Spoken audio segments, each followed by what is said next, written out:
o te toi whaatalo whātu I lau whaafonganga I le nei tae au, alo mai o tala a lau Radio Samoa.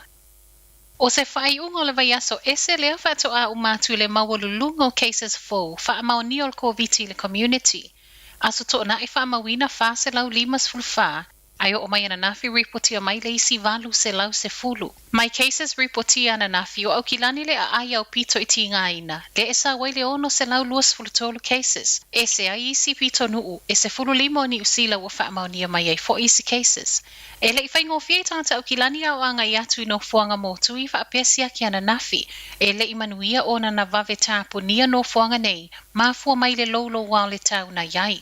Mai tangata so e whaapitoa whaapelm tanga wengo so I fo malo loino wala tu la patai. O le wa amata pepesi tu o le Omicron, ma o le alualu ai pea whaapea I aso I luma.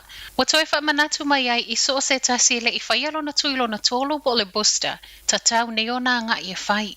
I le COVID lava, ua whaamaunia mai le pūlenga le circle lea ewa aia le to ese au kilani I sauti. Le foi mai o siaki rapid antigen test ua whaamaunia le tolus fuluma le wha o I la tolo o tuli whaasalanga. E se ile isi to ono na mau e siaki o ta ua le PCR. E se mai e la to ne e to o lua tangta whai ngā luenga o to ese wa mau fo I le whaamai. Mai le whale mai au kilani, to a fitu leo whai ngā luenga whaapea ngase to a fitu wa whaamaunia foi. Ma o leo o tau fia ngase foe anga I atu pe te a fo I tua mai potu whesota ai, ma cases whaamaunia. O lo ielta tonu ngai le na le paui o cases whaamaunia o le Omicron, tali tonu o le to a tele I tua le community pe ta ai ona e le o whaalongoina unga pe ti ngai na foi. O le mafu anga leo le lea anga I mosiaki. O le alu pe I lungo o cases o le Omicron, Fallinga mai ua leo toi mamau tātou se e atu le face lo na lua o tā penanga e tali atu ai I le Omicron. Tolus fuluvalu tesi ma le 5 miliona ai tā lafu le to tōngia I nofuanga whaanofo e sea.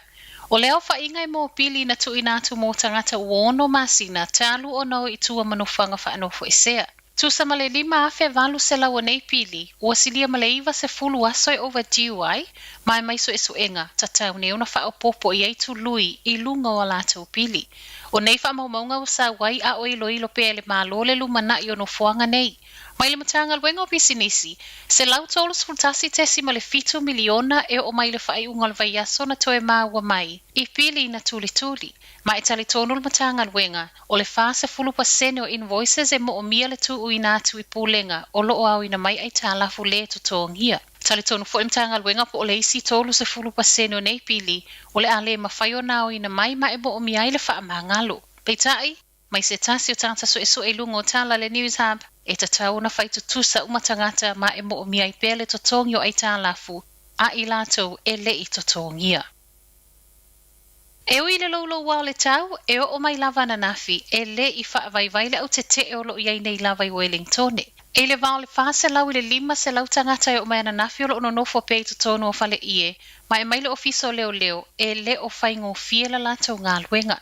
Se tala mai leo whaatalo sanga ina ta ita e o lo tau la mua I le nei te e le ngata mo le tau si o le file mu, a o se awala e mawhai na ave e sea mai ta avale o lo poloka I awala le tau lango Wellington. E se mai trespass notice mai le fofonga fitalai vai aso talu ai Trevor Mallet o le foina ia whaola ina sprinklers whaapea musika leo te tele. O ni whaiunga I le ofia Winston Peters ma o ia whaatalo sanga ina le tatau na sue o whaiunga le fofonga le mota. I reported COVID na tu ina mai na whaaleo ngai nai whaamtalanga wa iei cases whaamaunia feso o tae ma le solo te.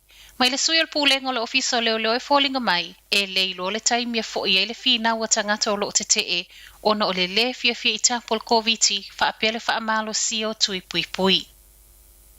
Lua se lau a feta la le fo I tūpele malo o tu inatu le South Island mō ngā luenga whaamama ma fo mai lo longa malo losi na iai. Tu fantasia talor tae au, o lo whaamalo sia pia polo a ingo whaalawlai whaafua se I moi tu maloa a fia, pe ona matua I ti ngai nai bola ma o lo whaanofo e se neile whaitau se lau o tangata I mātua Westport. I le North Island o le tele lava o palapala solo ma a fianga me savili malo losi, na ripotia mai leile po leso to o nai wha solo mai e ana nafi.